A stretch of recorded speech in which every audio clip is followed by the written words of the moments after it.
Right, welcome to Navigating Change Month. I'm chatting with Hillary Baggett. Hillary, do you want to just tell us a bit about what you do? And then we will crack on with the subject. Hi, I am Hillary Baggett. I am the founder of Community Bloom, a women's midlife network. I'm also an occupational therapist and a mother and a wife. And as we talk about navigating change, you're going to hear a lot of that. I'm also married to a retired Marine from the US military, so that makes for a lot of navigating change. So you could say I'm an expert. Pretty much. I mean, I don't know where to start now.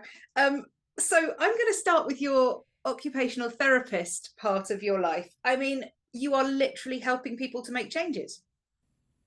That's what we do. We truly, our whole profession is based on going in to evaluate and develop a treatment plan for what motivates people to be their independent selves in their work, their play, and their self care, which encompasses everything and translates exponentially to women in midlife and perimenopause. Absolutely. And then obviously you've got Community Bloom, where you're supporting women who are going through midlife and experiencing all sorts of changes. So in another facet, you then are supporting change. Well, exactly. And it's kind of a cool synthesis. And when I really realized of when it comes down to it, we all have to figure out how do we get from here to there. And I knew my heart was to make sure that no one was going through this midlife experience and transition on their own. That's one of the ways you and I connected, which is awesome. Yep. And yeah, having a heart to help people go through transition is really essential. I have a little workshop I've worked on of, how to bloom through transition. And I talk a lot about my life in the military where we moved every 1 to 3 years. And excuse me if I'm going too personal here, but you've talked openly about the fact that you had a hysterectomy, and so you've had to navigate your own personal change there as well. Whew, absolutely. Not too personal at all. And because that's one of the reasons I am so open. My family has given me the blessing. They know I go on and talk about these things with people so that we can serve and help other people so that other women do not feel alone in this. I did a year ago. I had a total hysterectomy plus a four-way reconstructive surgery, which means I had a lot of damage and weakness from childbirth and several other situations, and I needed significant pelvic floor physical therapy and retraining. In fact, still a year later, I'm still having to do certain exercises to train my brain how to talk to my muscles. Yeah. Yeah.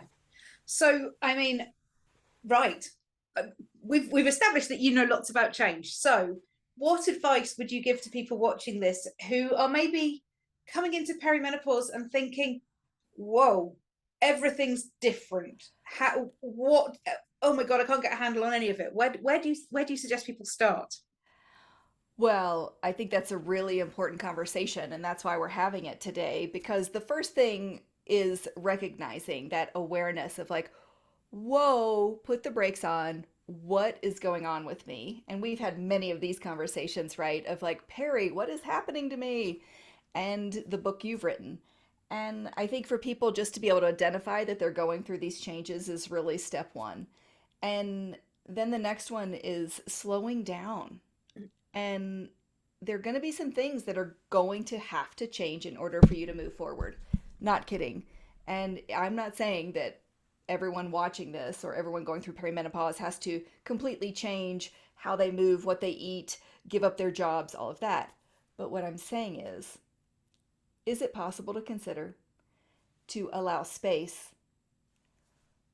that some of these things might just need to change, and it's all for your better? And my whole process, about 2 months before surgery, I nearly had a panic attack because I thought, wait a minute. I knew I had gained weight. I knew I wasn't feeling great. I really didn't know everything that was wrong with my uterus, and that was really why I had to have the hysterectomy. And before I finish the story, every woman needs to know that a hysterectomy is not the answer for everyone. And before once a doctor practitioner says, "I think this is what I'd recommend," because my doctor did not say this is your only option. A doctor's always going to give you options, but go to a pelvic floor physical therapy specialist with a lot of experience. They're not all the same. And get evaluated, because there are so many exercises that people can do for certain conditions to avoid the surgery. Because I would say if you can ever avoid surgery, if you have a system like me that impacts like that. So I think really for women to know, I need to be able to identify where I'm at in a transition, and I need to be able to slow down and consider being willing to change and reaching out for support. So, right before my surgery, that's when I said, okay, I just need to invest in this health and life coach because I kind of don't know what I'm doing. Now, I'm a slow decision maker, and I had spent 9 months watching this woman, having conversations. I interviewed her for the podcast. Like, I make decisions slowly because I'm tight with my money, I'm very careful where I spend, and I'm sensitive to that for people. So I really support people that are like, hey, I don't have money just to spend anywhere. But I knew as soon as the surgery date was set, I called her. I said, I'm signing up. Let's go. And it was a group situation.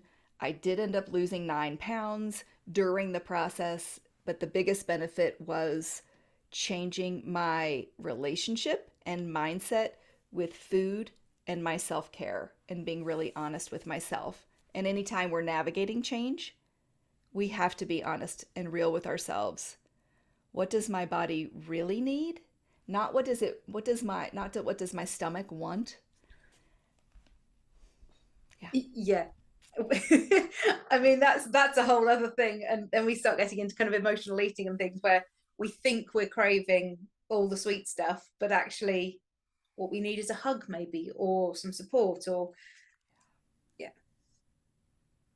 And that's another whole conversation that we could go off on another tangent with very easily. But I mean, as you say, going to knowing that you're going to go and have a full hysterectomy, I mean, regardless of all the hormonal changes and the fact that your kids are getting older, the fact everything else, that's a huge change to have to navigate. Huge. And it's really giving ourselves permission to say, hey, this is a lot.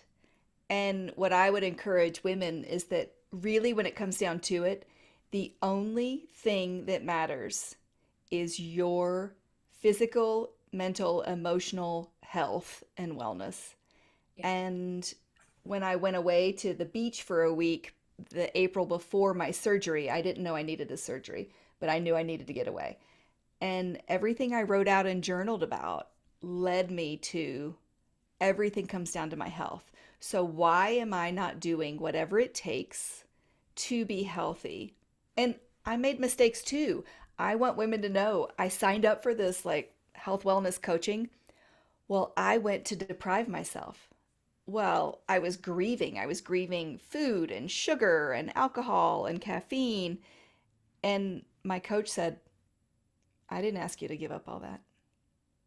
Why are you doing that to yourself? Why are you taking it to this extreme? So during any transition, we have to give ourselves grace. We have to be gentle with ourselves. We have to know that exercise, you and I have talked about this many times, exercising as we age has to look different.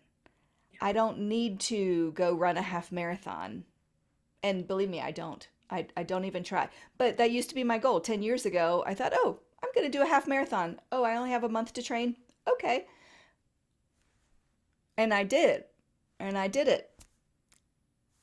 But I can give myself permission that I don't have to do that, because when you're navigating change, it's being gentle with yourself, with your mind, with your heart. Relationships, a lot of changes to navigate relationships when you're going through peri, right? Anyone? Oh, yeah. Bueller? Yeah. But you just touched on permission, and that's such a biggie.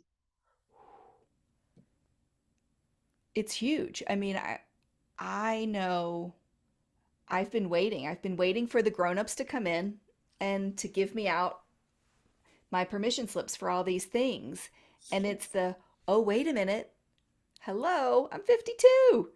I am a grown up and I can give myself permission to do any one of these things. Yeah. There was one, I don't think I've shared this story with you, but 2 weeks before surgery, I was up doing a women's wilderness up in the Colorado mountains here in the US.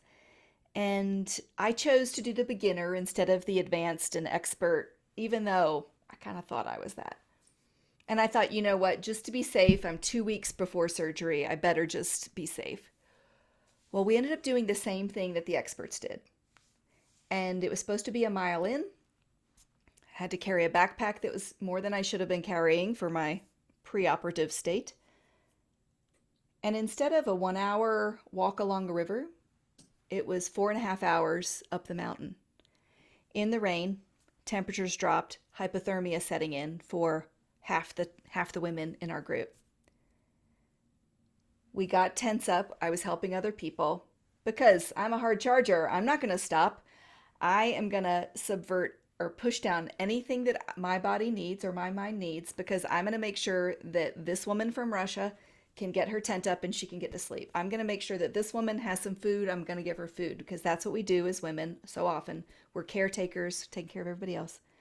The next day I got up and I said, now I'm not mad at anyone, but I need you to know that I'm going to give myself a permission slip to hike down that mountain and get in my car and drive the blank bleep home.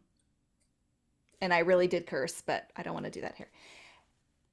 And I said, and I can do it alone or I can do it with the group because it's been raining for 23 hours and we're all freezing and tired. And we got back to, we all left, even the experts who said they were going to stay another day. They were right there with us going down, which was a good choice. This is surviving. And so many women in perimenopause are thinking, well, I'm just barely surviving. And if you're stuck in survival mode, you're not transitioning to thriving mode. So you have to get out of that. And when we got back to the kind of the camp meeting place, they said, we've never heard someone speak so kindly but confidently. This is the choice I'm making. Your decision or opinion has no bearing on what I'm going to do moving forward. I'm sad we don't get to finish the weekend. It took me 5 hours to drive home and get in a hot bath and to get my core temperature back. I mean, I think we could have lost someone on that trip. And life, your life, women, is worth the self-care and the little changes. Absolutely. And I think the only thing to add to that is that if anybody is watching this and thinking, oh, but self-care is selfish. No.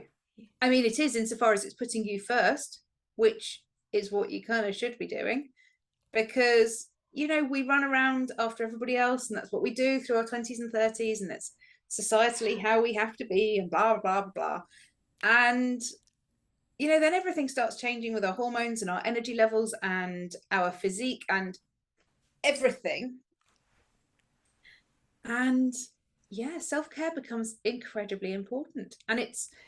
And self-care looks different for everybody. For you, in that particular instance, it was getting the hell off that mountain. Yeah. You know, and that actually made me think of a time that I experienced years and years ago. I was working abroad and sharing an apartment with 3 other girls, and sharing the apartment was not doing me any favors. I think we'll put it that way. And so I arranged to meet up with the organizer and just said, right, I need you to help me to move out. I can't stay living there, but I'm not going home because I still have the whole of the rest of this project to work on, but I need not to be living in that house. And he said, just like they said to you, he said, we've had this in the past where people have, you know, there's been clashes of personalities or whatever, and people have needed to move. But he said, I've never had somebody quite so upfront and clear that this is what has to happen. Absolutely. And it's very different from avoiding conflict, right? It's finding the solution and moving towards it. And as we're navigating change, and whether it's a military move to a different country, because we've moved to and from Germany, to and from Japan, and all around the United States.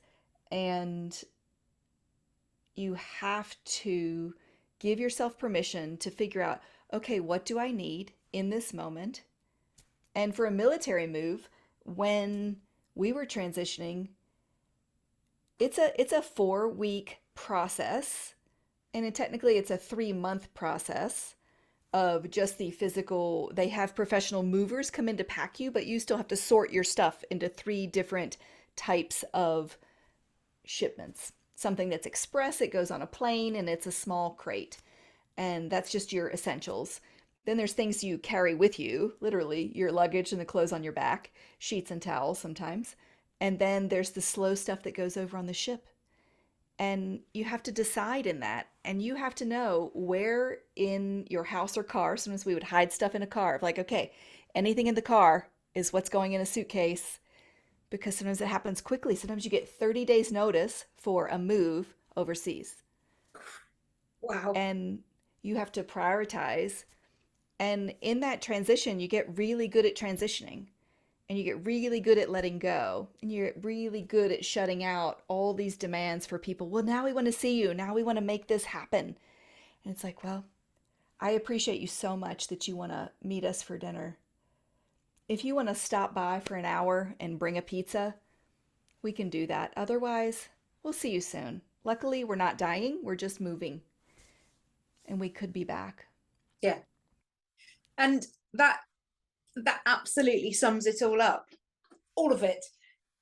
Because whether it's 30 days to move to a different country, or whether it's 10 years of transitioning through your hormones changing, if Yes, your energy and your resources are finite, which they are, they are. you and I, Hillary, give permission to everybody watching this to guard their resources for themselves. Yeah. You do need to guard your heart, guard your mind, guard your energy. And in that transition, I would say here's a helpful practical tip. When you are looking at any kind of transition, put a date on the calendar. And whether it's for your health, whether it's for a move, whether it's for taking your son to college, like I just did last week, because then you kind of count backwards and say, okay, what do I need to do in order to prepare for that challenge? There's going to be plenty of things I don't know are coming, so I need to add some space. When people are transitioning jobs, a lot of the times they think, well, I'm just going to stop this job here this day, and then I'm going to start here. Well, there's a transition. And every new beginning actually has to start with an ending, because something has to end, and whether it's mental space or physical space, for that transition to happen, allowing time and space for those transitions to happen. I'll tell you, my son, I don't know if anyone else out there has a child who's moved away. My goal was just to not physically harm him before he left the house, because he made it very easy to say goodbye to him. And I think women need to hear that too, because so often, and when I dropped my daughter, it was a different story. I was so tearful, I was emotional. I thought my whole identity was in caring for these children, that I sacrificed my career, my body, my life, my mind, my sanity. And with him, though, he lost it the night before. And I was like just gutted, in that it was like he had cut my heart out of my body and cut it up into sushi pieces. And he said, I just need to go to college. I said, I know. We're almost there. Tomorrow's the day.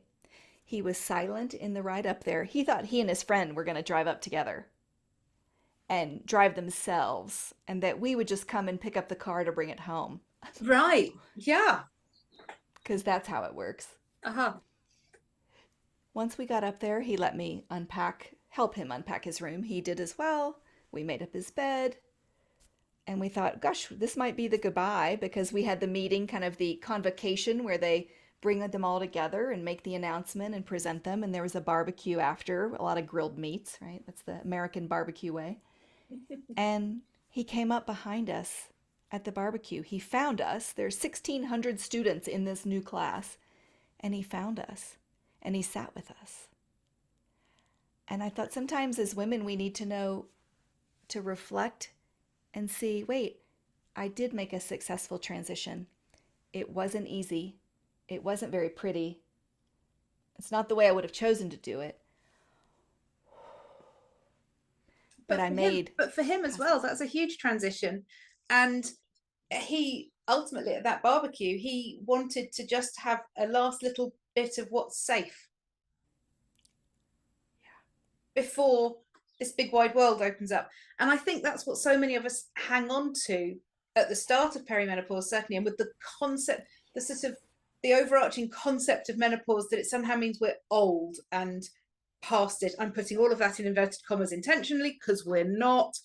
But I think, you know, again, people are like, oh, but I want to hang on to whatever it is that feels safe, whether that's what I used to do in my 30s, maybe it's how I used to look in my 20s, maybe it's whatever. And letting go of that, exactly as, you know, your son, when he's got to college, he's had that last little bit of safe by coming and sitting with you guys to eat, and then he can go off and explore.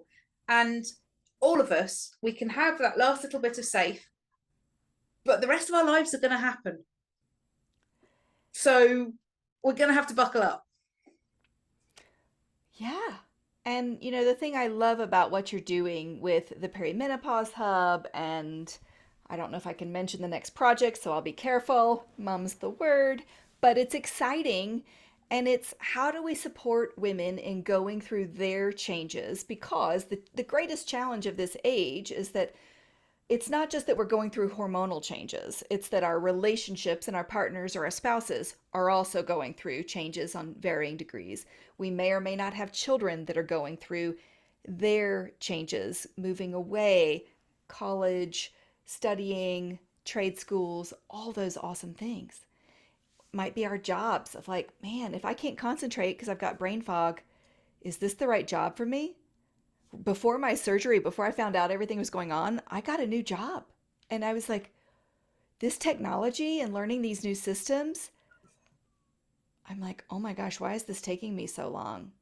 And we doubt ourselves, right? So give yourself grace. Know that you're going to get there and you're not alone. There are so many people who genuinely care. Emily and I talked about before we started recording that about the two most authentic people, genuine people who just show up as themselves, you're looking at them. Yep. And we almost care to a fault, right? And so we have to also rein in our transition of when you're serving communities, when you're serving people and helping, you also have to have those healthy boundaries to make sure we're taking care of ourselves. I mean, we've rescheduled this, what, 3 times? Yeah. Uh, I made a mistake on a time change and then schedules conflicted and we made it happen. I then had a So, dog who was just being an asshole at the vet's. That was actually the problem the second time. oh gosh. Is the dog okay? He's absolutely fine. He just refused. He wanted to stay at the vet's. I've, I've never heard of that. No. My dog can't wait to get out of the vet.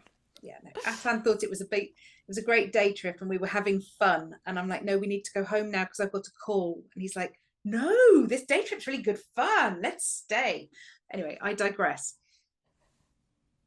Well, I love watching you navigate change in your business, in yourself, in your self care, in your receiving support. Yep. And I think women need to know that asking for help and receiving help are not signs of weakness. They are signs of strength and centeredness and groundedness, of knowing, oh, it's okay if we need someone else. I'm not saying being needy. Emily, I need you. That's very different, right? Of like, this would be helpful. Here's something I will ask. Is this something you're able to provide? And you would say yes or no. And when we approach people as I'm an adult with healthy boundaries and you're an adult, and then we can engage in that. Yeah. Awesome. Thank you so much, Hillary. I'm gonna say thank you and stop there because I know we could talk for weeks, but thank you so much. Thank you, Emily.